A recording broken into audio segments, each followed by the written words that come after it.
What is up, everybody? Section 128. We're live here. We got a game to break down, Eric, and it's going to be fun here. A 30-minute episode coming up for you. LAFC just takes care of business in Honduras.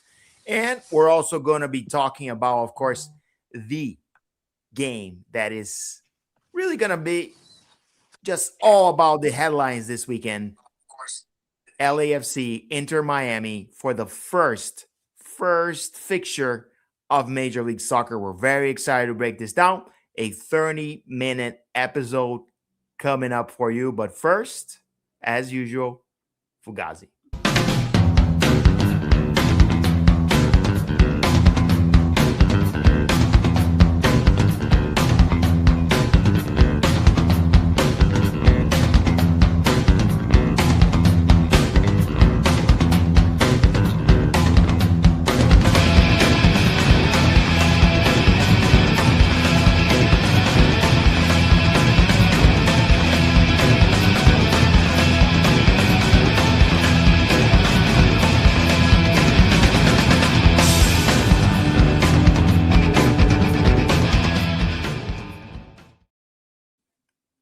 What is going on, everybody? Section 128. We're live here with Eric Holstrom. Eric, you're on mute, just letting you know. So go ahead and unmute yourself.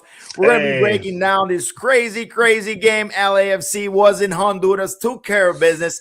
I had an article out really just saying that everything was going to be tight and the Honduran team was going to be ready to go. Eric last week said, hey, man, these guys outside of 2-3 players, they just are weekend players, and it showed up.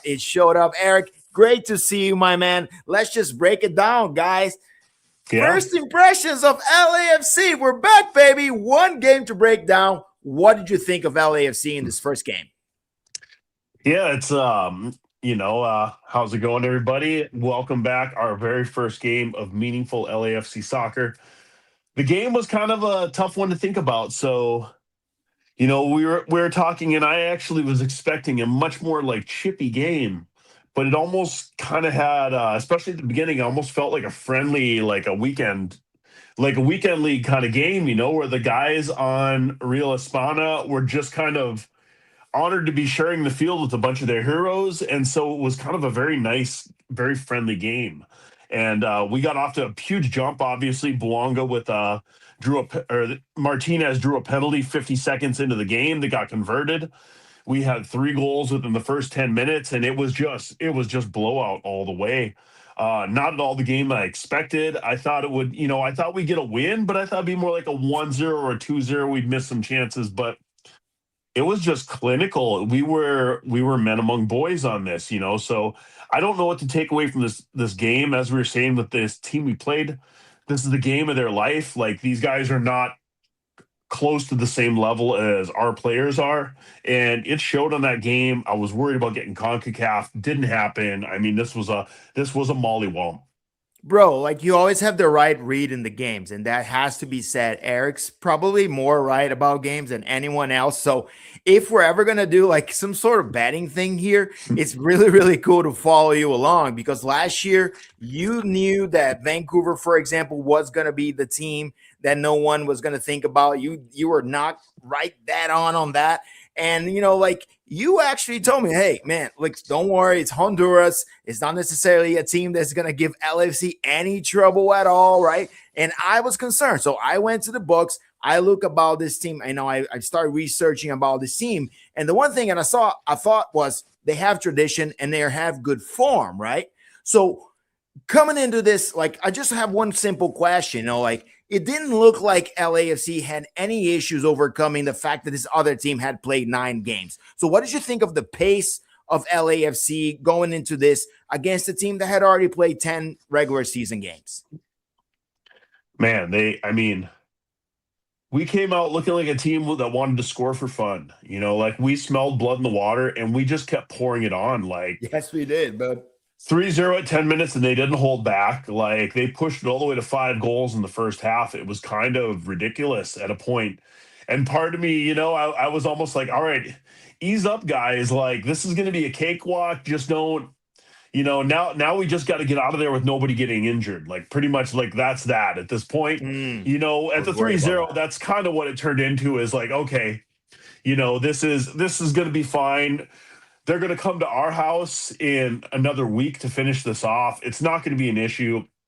We could probably play the kids that match at this point, but like nobody get hurt now. Let's start looking at the Miami game next week. But at Yeah, the same man.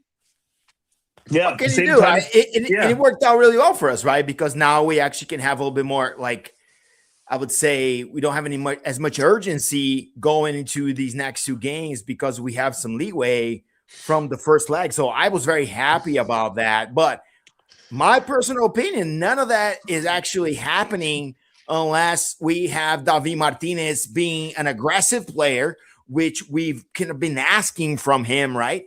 And suddenly he draws a penalty in and 50 seconds into this, right? So it destabilized the other team. They had a game plan to slow LAFC down, and suddenly these guys are down 1-0 within 50 seconds of the game. So David Martinez, 50 seconds into this game, penalty kick. Can you just kind of like walk me through what were you thinking the first, like, what, 2 minutes of this? Like, what's going on? Is David Martinez like the guy now?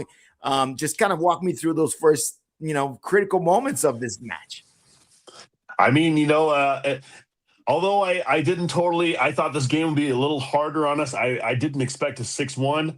One thing I did get right that I think is more obvious after this game in some respect is that I did say with David Martinez, like our season would go the way David Martinez goes. And if he takes that next step up and becomes a dangerous attacker, and all of a sudden we have a three-pronged attack, which is what we had that game, nobody's going to mess with our offense. We are going to have the most dominant offense in the league with Martinez taking the jump to the next level, which against a team of respectfully part-time players, I think we saw that with that game. The penalty was super composed, and he won that with just pure effort. The other guy kind of stepped in front of him, and he could have shielded it out, but Martinez just made that extra effort to get around him and kind of surprised the player to the point that the player made a mistake. David forced that mistake, and it was just pure hustle. Mm, His goal, he stayed on side, and he made a gorgeous. clinical left footer, which is what he's supposed to do in the net. I mean, that was picture perfect. That was something you see in the top leagues of the world. The top players do, and just calmly slotted it past the keeper with that little curl. And if this is the David Martinez we're going to get, the 26 is looking very, very black and gold. Dude, and this is exactly what we talked about, even like through the midseason and looking at the offseason, like who can step up in the shoes that haven't been yet. And like we knew there were a lot of eyes in Davi, and I felt always that Steve Gerondolo's system, for whatever it was, right? It won us games, it limited Martinez in what he could do. And during the interview last week, if you watch our episode, Mark talks about bringing him inside, right, to be a little bit more effective against some of these offenses when we're locked in. So I love to see him all over the place. He still started as a right winger, but you could very clearly see him going into the pocket. So, I mean, the question about this game, of course, was he the most surprising and exciting part of this game yesterday? Who did you feel was like, wow, okay, we're going to have something here that we have to analyze for the next few weeks? Yeah, it would be Martinez, except. And one of the things I just wanted to also notice, as you were saying, and he had talked about him moving more centrally, David Martinez was getting into spaces that we used to see Carlos Vela push into when he played there. And he was that creative 10 on the right wing. And we kind of saw that, and funny, he talked about dual 10s, and Tillman had a bit of that role as well. So I that saw was a some little of crazy. that. But your question to me, what player surprised you the most? And I think for most of us diehard goes, I think you're going to agree with me that it's going to be Steven Eustachio. Eustachio, of course. That, I mean, man, what a pass he laid up to Son. Just he was all over the place in the midfield, dominating the midfield, cleaning everything up, making ridiculous progressive passes. I mean, this is a midfielder that might be the best midfielder we've had on our team. I mean, we've had one game to really look at it, a little bit of Coachella as well. About And it it. was against not a great team. We're going to get more next week against Miami, and let's see if he can continue what he was doing. But for me, Eustaquio is really the biggest excitement that I've had because I expected Martinez to take the next step. I expect him to do it more than I expect him not to do it. I didn't think he would flop. So Son and Buanga, that was like I kind of forgot how dominant they were until I saw them do that there, and I'm like, oh yeah, these guys, like it's almost not even fair talking about them at this point because those two are just Oh, we'll talk. We'll talk machines. about them. But Don't worry. Don't worry. yeah, We'll talk about them.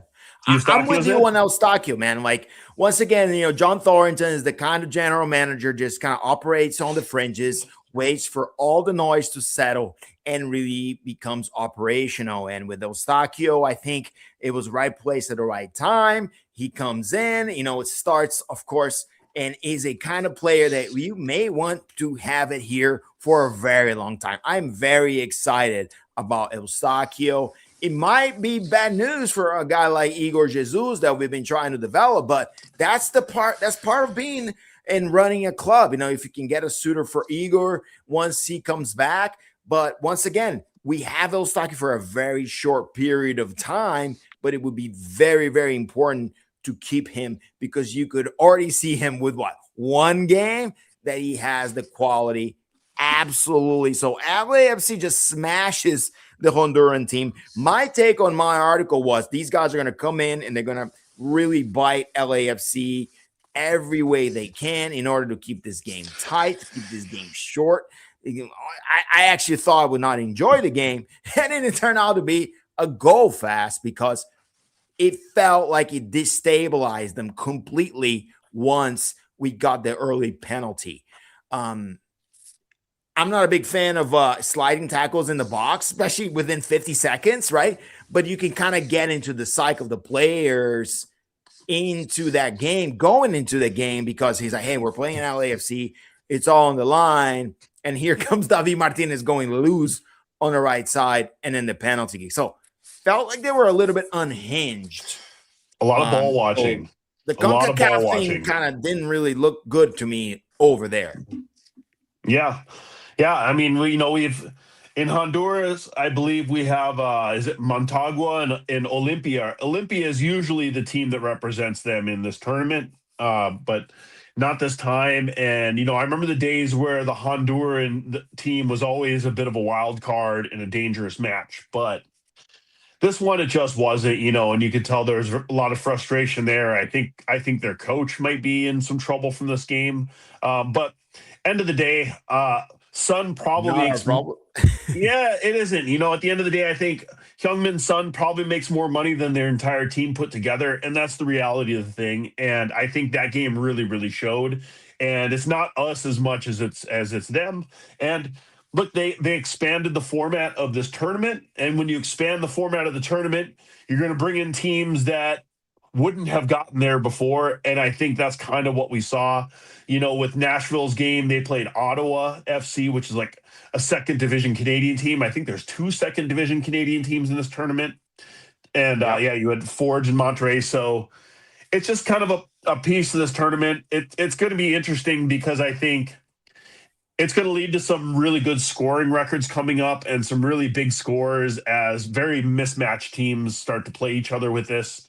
But we're a powerhouse in CONCACAF for 8 years now. We've showed we are one of the powerhouses of this continent, and so that's going to be our place of supremacy against these teams. So Mark Diaz and Mark Dos Santos, his debut, of course. Before we move on to the Inter Miami game, your first impressions of Mark Dos Santos as a coach? I had an internal bet with myself whether he would be on trainers, whether he would be in like a full suit. And he went like polo shirt right in the middle, man. Like went like a golfer. But first impressions of MDS outside of his his selection for his outfit. Yeah, I think he put the best 11 out there. I liked his post-game conference after the game. He was very Yeah, you shared that respectful. with me. Thank you. Appreciate Yeah, that. he was very respectful to the other team. He said that he made sure that we didn't take this game for granted. That you can't go into any game taking it for granted, no matter how you know big the difference is in stature and payroll of your rosters. That it's important to respect your opponent. And he did say going in there, he felt like we respected our opponent pretty well, and I think the score kind of showed it. So all in all with this game, the other thing I like about MDS as well is his press conferences. I feel like he really kind of lets you into what he's thinking in his mind more than Dolo did. Dolo was he didn't really like to open up or talk about much. And so I do like this aspect. I think MDS's press conferences already are much better, much more informative. And I think he's really respectful of people asking the questions too. So far for me, like nothing but good marks on him. And his first competitive game in the 6-1, he has a +5 goal differential in one game. What more can you ask for from a new coach? He didn't get Concacaf, my homie. Like no dogs ran that field. By the way, the field was really good. Shout out to the It was. Hondurans. Like that place was like really legit. I put out an article just because I was very interested in understanding where was LAFC going to play. And the more I researched, the more I understood that this is a very well ran team with good supporters. And by the way, shout out to the 3252 supporters that were out there. I saw some familiar faces. I don't know if you mentioned if you noticed that, but I was like, oh, I've seen you guys at the stadium before. And those are the diehard supporters that make our sport grow everywhere, worldwide. So, shout Yeah, out to everybody. Thank you so much for showing up in Honduras. That's one crazy. What's up? one thing I would like to add to that, a couple of shout out to the 42 originals, the District Nines, Always. all the groups. But what they did, and I believe this was the fourth time now in CONCACAF, is the day before the game, they brought a bunch of donations to an orphanage there in Honduras, and they went with That's some how of the you do it, man. Honduras supporters as well. And if you follow a lot of them, you can see it in the social media. But they got a bunch of shirts and just basic articles of clothing. A lot of these areas in Central America are very impoverished, and there's a lot of they can always use a lot of support. So the 3252 went down there. They brought clothes, they brought shoes, they bought all kinds of basic supplies for some children orphanage. And as I said, this is the fourth time now going down to Central America where they've done this. They kind of make it a habit of making a stop at orphanages and making a bunch of donations in the town where they play. I will not be surprised if Alajuelense, they stop at the one they've been to the last two times we've been there, assuming we go through and do the same. So support the 3252. If you haven't signed up, go on the website, sign up as a member, pay your membership dues, and they support a lot of good humanitarian causes aside from just being the best supporters for our team. So, getting into this, I want to at least give a shout out to 3252. If you're a passionate fan, go join them. It's like $30 to join them, and I think they send you a scarf and support the family. So yeah, thank you to All the, all, I 3252 mean, and that. all the time in the world to support the 3252. They are to me what makes this club unique and what makes them really kind of chime when we're at home. We have one of the best home records in this league, and it's not by accident. Comment on Mark Dos Santos, a true politician, a good one, right? Like he's very positive about his message. He wants to be friendly with everyone. He is looking to create, not destroy bridges. And I welcome that. And what we saw on the field, a very vertical type of football. Strategically, I do believe that he has a little bit more of like a anxiety to attack than Dolo showed on his years here. And we saw that a little bit on this game. Now, because the opponent was so weak, right, it's hard to gauge whether there was a real test or just an anomaly. But some of those long passes that I saw were extremely great and great to see, some reminiscent of the Bob Bradley years. And it's to be seen if we're really going to evolve into a possession heavy team. I wasn't too happy, Eric, about the beginning of the second half where LAFC sort of came in a little bit loose and kind of reverted back to what we were used to last season. So a couple of questions for you. First off, the starting lineup comes in three in the back, right? Three center backs, no de facto right back to play. I'm sorry, left back, right? So we come in with Tafari in that back position. So my question to you, right? Is the back three or the back two, whatever you want to call it, is still an issue for you? Because that beginning of the second half with a very soft goal off one of those early crosses, we've seen that so many times. What did you think of the team? And like, if you had to be critical of a 6-1 win, where would you see the issues? Well, the biggest issue is the one of the 6-1 win. That we shouldn't have let that team score on us. And this is, if you want to look at any concerns, that is that. We had 5 goals before they put one in, but nonetheless, these are big boys. These are professionals. They need to take care of that. And a tougher opponent is going to punish more than that. That said, on this set pieces have always been a bit of a weakness. I think the stats, it's a strong point of us, and maybe it's just because we give up so little in the run of play that, set pieces is where most of them come from. But that was the whole thing with this team, that it was no secret that these guys on Real Espana have they had a 6'4" defender, a 6'3" attacker, and set pieces is really where they were going to get us. And it was a free header that scored their goal. So somebody didn't mark them at all.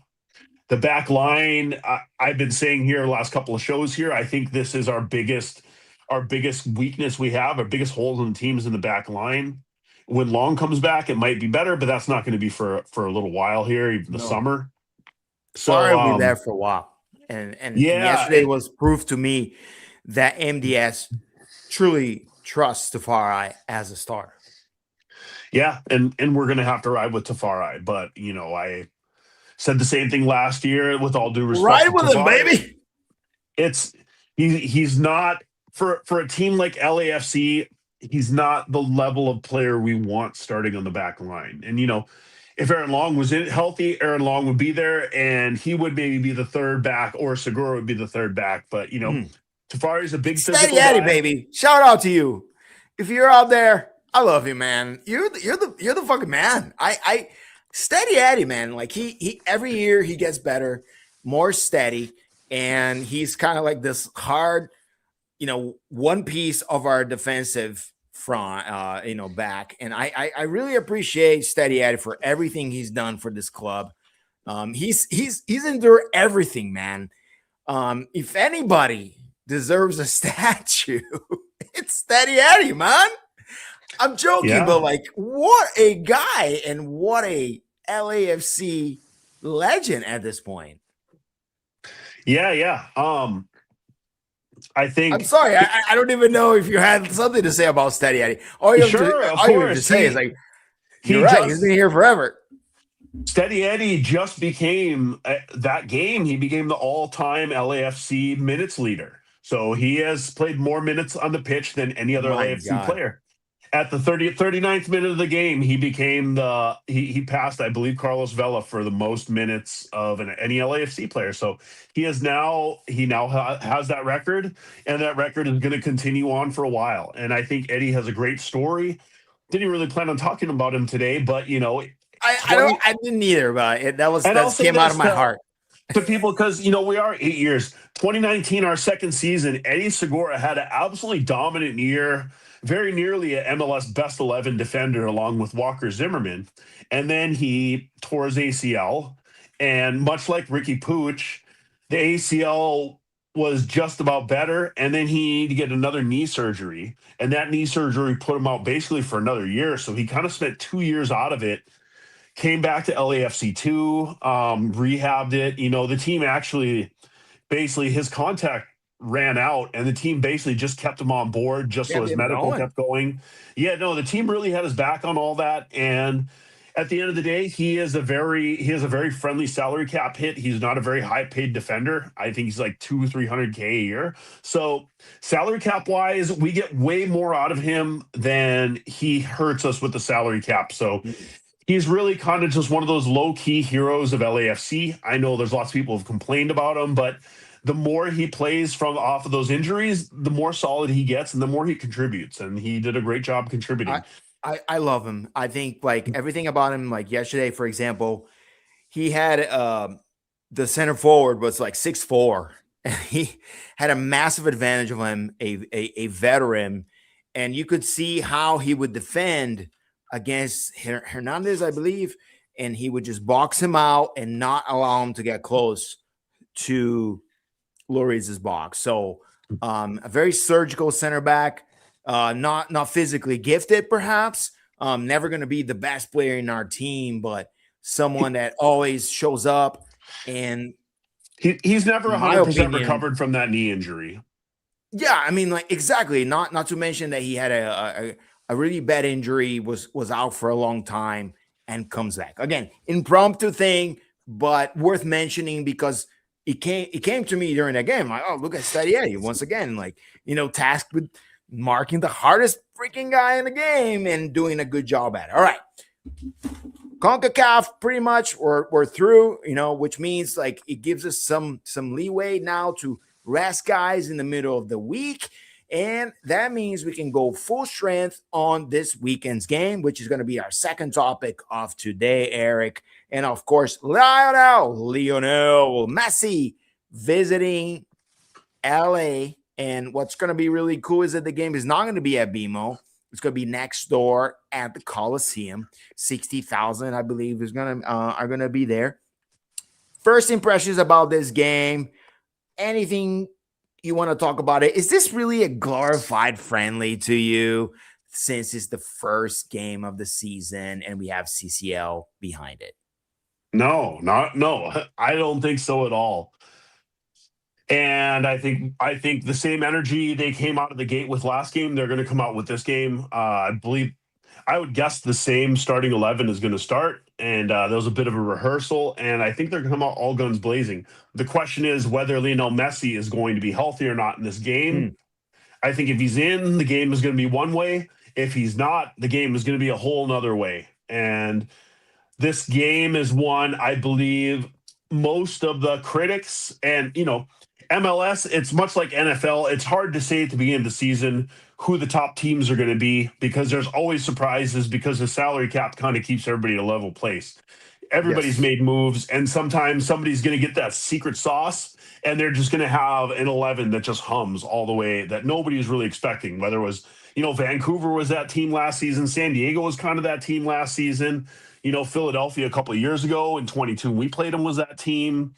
There's just teams that people weren't expecting to like slay it that do. So I think this game is a likely matchup of the predicted MLS final this year. It's the best team in the West and the best team in the East, and they're going to go toe to toe right away. And so I think somebody's going to have to plant a flag on this game, and I think we're going to be ready to do it. I love planting flags, even though the first time a flag was ever planted was at Ohio Stadium by Baker Mayfield with Oklahoma, and we didn't like that.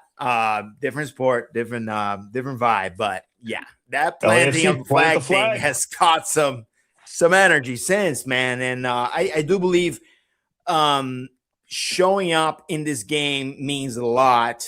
The first time Steve Geronimo played Inter Miami, we lost, right? So MDS has this little bit of we got to show up and show this is our house. And 60,000 people are going to be here, and it can be overpowering from an environment standpoint. Your thoughts on the game not being at BMO and being moved next door to the Coliseum? And now I know you're not going to be here for this, even though you're a season ticket holder. So talk to me about this experience as if you were coming to this game. How would you have felt if you were here? Man, the number one thing for me is I don't know what this tailgate's going to be like because we've never had a game with 60,000 people in Christmas Tree Lane. It's been like 22,000 people games. So this tailgate has a potential to be absolutely insane. And I think that's Oh, the biggest FOMO I'm going to have 100% is going to be the tailgate. As far as the game, we've never played there. They've never played there. I don't know when the last time a soccer game was played in the Coliseum. It's usually well, Trojan I football. attended one of my first games in that area, and the area was Brazil, Chile, and I took my daughter, right, and it was an amazing experience. So sorry, it was a personal experience, and it was phenomenal, and Yeah, it just felt big. That's the one thing. Go ahead. for sure. Yeah, it's something we've wanted ever since the Rose Bowl games. We've always been like, the Rose Bowl, because that's where Carson originally played. We were like, the Coliseum should be our Rose Bowl. So it's nice we're getting this. I know there's been times they've tried to do it, and it's been cost prohibitive to have a game at the Coliseum, but here to do it now for Miami on this stage. I mean, and with Son on the team, I think this might be one of the least home games that Miami will feel on the road. I think there's going to be a lot. I think K-Town is going to show up for this game, as are all the regular black and gold faithful, but all Well, of our newcomers. I think that's what they're hoping. Yeah. It makes sense. I think it's going to happen. And so, I'm ready to ride this wave and see what happens. And I need to see a win out of this game. Like, really need to see a win out of this game. Yeah, I really hope we win just to kind of kick off you don't want a 0-0 tie. You certainly don't want to lose, which even though I don't think LAFC can lose this game, I really don't. But I do want to understand, like, where do you see this game going, right? Like, how do you see it progressing and everything? But before we go into that, let me ask you this one very simple question. You got to see LAFC play once, right? And Inter Miami is coming off a title and reloading with multiple players. So Yeah. it's a very simple question. Based on what you know today, do you believe LAFC can compete for a title with Inter Miami? And this is going to become a clip, right? So I want you to really think about this one, because I want to put this one out there for everybody to hear. Yes. I think we can. However, beginning of the season aside, the MLS season is a very long grind, and we're going to have a long Concacaf Champions Cup campaign ahead of us. A lot of travel. I mean, Honduras alone, that's like an 8-hour flight from Los Angeles. We're going to be, if we go through this, we're heading to Costa Rica. That's like a 7-hour flight, 7.5-hour flight. It's almost the same thing. They're going to be logging a lot of miles. Meanwhile, they're going to be playing through this competition as it is. We have a pretty deep midfield. Our front line is somewhat deep. Our back line needs more depth. I think it doesn't have enough depth. So this is going to be all fine and good, I think, through the spring. But as we start to get towards late spring, the fatigue is going to start hitting us of the 2 games a week for, 6 weeks in a row, which is going to happen. And so can we sustain that going through the regular season to try to get somewhat of a home field advantage? My one concern is I believe that Miami is a little bit of a deeper team than we are. And so I think they should be able to rotate a little more effectively and have guys keep a little fresher legs. So Yeah, that's my concern. We can go toe to toe, but it's just the grind is what might get us. but the depth, man, look, depth is a good question, because before we go into lineups, right? Like, we saw a little bit of the depth yesterday. We got to see a little bit of who we can bring off the bench in the situation. And suddenly we have a pretty deep bench, man. If you think about the guys that were contributing last year, you got Chonier in the midfield, which is a very, very strong player.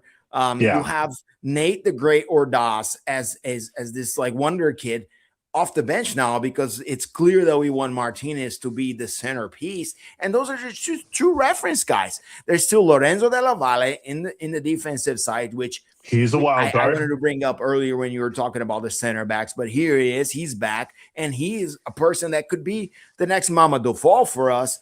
And then outside of that, you still have guys, some of these vets that are trying to prove themselves, like Tyler Boyd and some of the other guys. So where do you feel, thinking about everything that I said, where do you feel LAFC's depth is? Like, just forget Miami, but are you happy with what you saw yesterday from a depth perspective? No, I think our center back position is where even if De La Valle can step up, we saw him have a great game at Coachella. Really nice 60 minutes he was out there. He was kind of one of the big standout players, I think, with that game. So if he can come through and start producing like Mamadou Fall did his first season, I think he's a different player. I think he's a little more calm and less volatile because Mamadou, he's a violent player, and we'll get to see him And again he's on St. back, Louis, which is so and he's sad. back. But he plays with a chip on his shoulder, and De La Valle, I think, has that as well. But I think he seems a little more measured, a little more pragmatic. So, which I think is a good thing in that skill. We'll see how mature he is, but I have a feeling he will play the position more maturely than a guy his age. So if he can come through and really challenge, if he can challenge Tafari for that number 2 spot, all of a sudden we're in a much better position. The fullback spot we're okay with because again, Eddie can kind of move around, Hollingshead, Palencia, and Smolyakov. We have all It that looks to like we deal only with. need one. It's interesting how he Yeah, only played one pretty much the whole night. but I still think the center back is the position that we're really thin on, and we're one injury away from having to really start to piece things together. And And we man, haven't seen Boudry too much.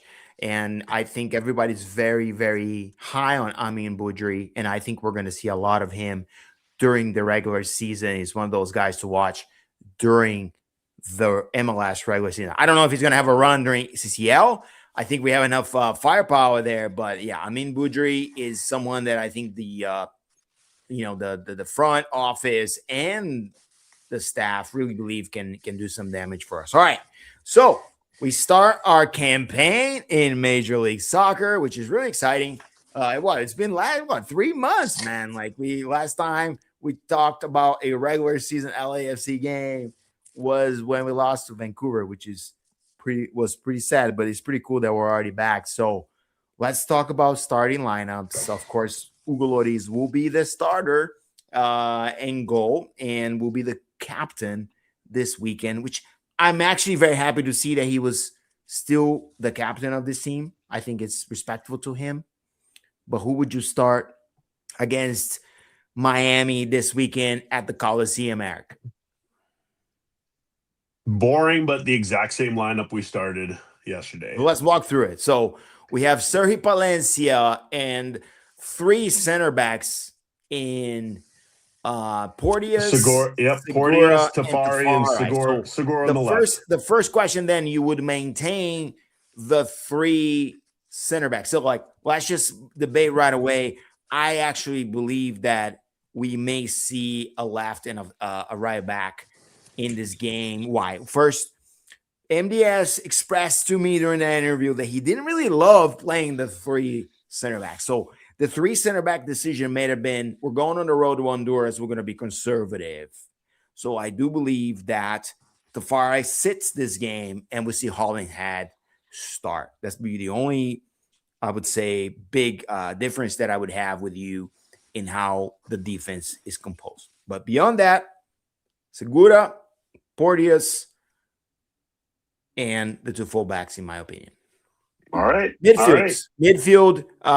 You talk about Eustáquio. Eustáquio was phenomenal. He's in for sure. The other 2 midfielders, assuming that we'll play a 4-3-3, who are then? Because it could be another position of rotation with Chonier available. What do you think? Yeah, and that's because Chonier is a Canadian national team colleague of Eustáquio, so those guys are going to have a little chemistry already, I think, because they've already played together. I think Tillman's going to be in the same role he was, which MDS alluded to Tillman playing a 10 with us in their interview before, and Tillman kind of plays a bit of a 10 as well. He's that kind of played almost as an attacking mid 10, which puts him in a great position to help press, which is one of his strong points as well. So those 2 are in there for sure, and I think we'll go with Delgado as the third. Yeah, well, he started yesterday, and I do believe he start again. Marquise is he's still a 6 at the end of the day. So we are playing with double sixes, and it is what it is. I would like to see how we're going to behave against a team that is not, the Honduras, some team in Honduras. So like Complete we'll get to opposite. see a little bit more about Mark Dos Santos and how can we break through low blocks when we are under pressure, which you haven't seen it at all, of course, over here. So in the attack, I will hold this to the end because I had this question early on. So we have, of course, Denis and Sonny. And then the third position is this Martinez, and he's just basically gonna be there for the time being, so long as LAFC is winning.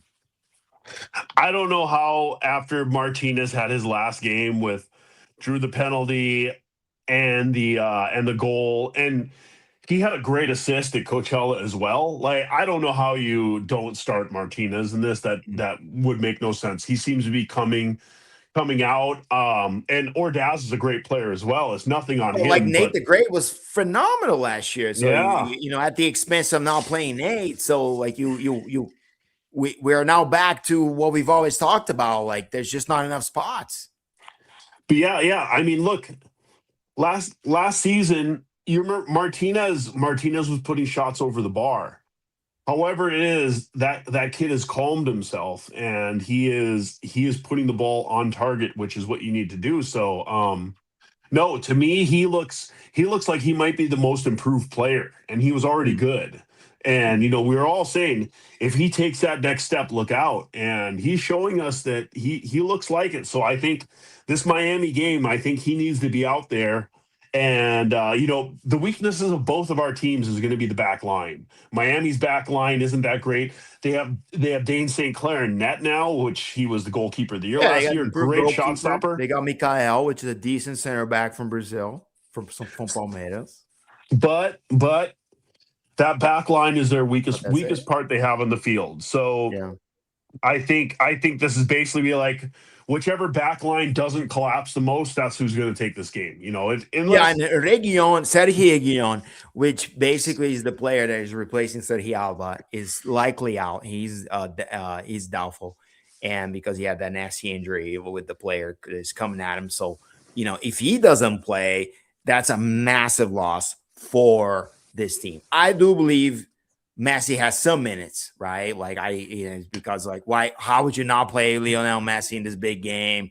So like then it become like a point of contention for the fans. So yes, is he going to start? Not sure, but more than likely he's going to see 30 minutes of action at the very least for this game. It's his first game back. I understand it. Like they're going to like keep him like keep his minutes light. But the other thing I do believe is, and again, I don't know this, but when you're in a locker room and you got to keep everyone happy, and some of these young guys are asking for minutes, you might want to start Nate the Great. You just might want to start him there, just because you want to keep this competition going and not let Martinez get too comfortable with it. I love what he's doing. But we don't want Nate to just be the guy on the bench. We don't want him to be the next Danny Buzovsky, man. Like, you see what I'm saying here? He's done so much for us. So Nate the Great not playing minutes or not starting games that he deserves to start is a little bit weird. But it's usually what happens when you got new coaches. So just an observation on that, my man. And I think we pretty much have our starting 11. I would start Nathan Ordaz. That would be my second point of difference between your lineup and mine. Fair enough. But because I don't want Nate the Great to lose his umph. That's it. Yeah, I don't think that. I think he's going to start against the next CCL game, and I think there's plenty of minutes for him on the board to happen. But again, but you see where I'm coming from, right? We want to keep these guys motivated.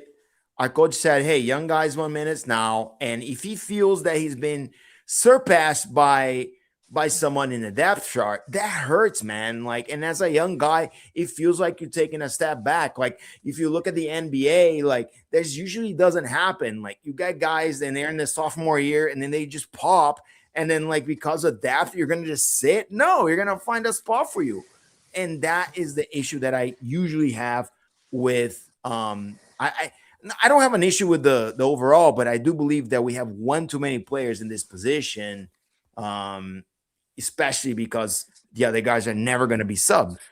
Denny Boanga doesn't get subbed. Sonny doesn't get subbed. That's all I'm saying. All right. To close it out, it's been a great show. I want to talk about game predictions, of course. I will go first since I started the topic. I actually thought about this. I do believe LAFC comes out strong. The fact that Messi's not playing or may not be playing 90 minutes, of course, is an advantage to us. Tight game, but LAFC looks good. So I'm taking a chance on LAFC and saying we're going to win 3-1. Decisive win. Looking good. One goal over there, of course, because we cannot not concede, but we come up with a big win. I think buckle up. I think we're going to get treated to a goal fest on this game. If Messi starts and plays 70 minutes or more, I think that we win 5-4. I think that's crazy. I think if Messi doesn't start and if he just comes in 20, 30 minutes, I think we win 5-2. Yep. Okay. So you think it's going to be a high scoring game no matter what? I think it's going to be a high scoring game. Take the over. Take the over. If you're in the betting apps, and now we can bet in California, there's no issue. You can go any of these apps. Take the over because Eric is he is like a magnet. And we don't want to do like a gambling section, whatever, but I do believe that Eric has more of a knack for what's going to happen than the average fan. Like he felt like it was going to be a crazy game and LFC still was going to win last week and we won. So that's how Eric operates. So he's taking the over. I'm taking the over. Woo! LFC wins this baby. LFC wins. So you're taking the win as well. Oh, yeah. If Messi plays the whole game, it's going to be a closer win because he'll contribute to probably 2 more goals on the field, I think. But otherwise, man, who's stopped? They're not stopping Denny and Son. And they're not. And by the way, we saw that. Shout out to all Fluminense fans that are watching us today. Yep, didn't happen. I didn't want it to happen. If you were over there thinking I wanted it to happen, I didn't. But yeah, shout out to Fluminense fans. You saw what he's capable of. He doesn't miss. He's a little bit of a penal, though, right? We have to say he scores a fuck ton of penalties, but he does score those penalties, though. I love that Sonny was like, "Hey, I'm taking this penalty." That shit thought was dope. He's like, "Yo, I'm doing this one." I thought Denny gave it to him. Well, of course they did. Of course he did. But at the same Denny time, was like, no, you. I thought it was cool. I thought it was cool that it was someone other than Denis. And strategically speaking, I think that's very smart because you tell your goalkeeper doesn't know your tendencies, right? Even though he almost saved Sonny's PK. And I will say Sonny's so surgical, he couldn't do it. Go ahead. If you look at their career numbers on penalty kicks, Boanga is nearly a 90%, which is above average. The penalty kick specialists worldwide in the top leagues average about 85% conversion rate. Non-penalty kick specialists average around 78%. Son averages like 71, 72%. So Son is actually a below average penalty kick taker. And you saw that in his shot. His shot was much closer to getting saved than Denis was. And so I think just in the numbers, you really want Denny taking almost all the kicks just on a mathematical standpoint. It's not personal, but it is what it is. Well, we do have one of the hottest duos, if not the hottest duo in this league as far as attacking goes, and I'm very proud of them. Shout out to LAFC for starting in high gear in Honduras. I was very happy to see it. I put out an article. I was like, I don't know, guys, it's going to be tight, but nope, it wasn't at all. We took care of business. You can say it, what you want to say it, but Mark Dos Santos is a very serious coach, and he brings in a different philosophy from what Sutrano did. So I'm very excited to see what the 2026 season looks like for us. We'll be here the entire year. A little bit of a change. We went a little bit long today because we need to get this format down. But at the end of the day, can't Eric help and I but have go like committed. an hour. We were like, let's do 30 minutes today. Here No, but we like can do 50. this. We can do this. This was a little bit bigger because it was our first show. But at the end of the day, it was not an hour. But at the end of the day, we want to make here twice a week for you guys, talking about LAFC pregame, post-game. Mondays, of course, a big show, but there's always something to talk about midweek. So we want to make sure that we do that for you as well. And Eric said, hey, fuck it. Let's just get it done. And another thing we're going to do it, and we've been announcing it, is after games, I'm going to leave the stadium. I'm going to basically set up shop, and we're going to basically do fan interviews. Fan interviews are back, baby. We're going to talk to you after games. How you feeling? What did you think? And we're going to air those interviews on Monday. So it's going to be a lot of fun, and we're going to be planning this over the season. A big, big change for us. So thank you very much for being here. We really appreciate where are you gonna set up What's on that? Have you thought about you set up like Toyota Gate by the Great Wall of Hot Dogs? Well, we don't know yet. We're still planning on that and more details to come. But yeah, if we're gonna do it, it's gonna be, of course, by the Scarf, where it used to be the Scarf. I think they took it down, but by the Scarf, the Great Wall of Hot Dogs. Gates. We're gonna be out there. Junior and I, didn't see you in the chat, but Junior and I will be getting some real time reactions about what happened, because nothing better than hearing from LAFC fans from the stadium that were there at the same time. We all hear Mark Dos Santos. We can always go talk to Mark, right? That's not a problem. But we want to hear from you on Section 128 about what happened in the game and how'd you feel about it. So that's how we're gonna roll in 2026. Eric, thank you very much, my man. You're my welcome, guy, Salsa. as usual. All the time. I will miss you this week. Did you sell your tickets for a haul, or is someone friendly coming? Well, my tickets are still for sale, but I have backup plans if I can't get an obscene amount of money for it. If you want to go to this game, hit up Eric. He's got tickets, baby. He's got tickets. I do have 2 tickets coming up for the return leg of Concacaf, which are the general admissions, but maybe we'll throw those out next show. That's true. All right. And by the way, 52 minutes is better than an hour and 2 minutes. And from this point forward, we'll continue to cut our show 10 minutes at a time, trying to make it 30 minutes twice a week, so you can see us twice a week. Thank you very much for seeing us. They're all going to be hours.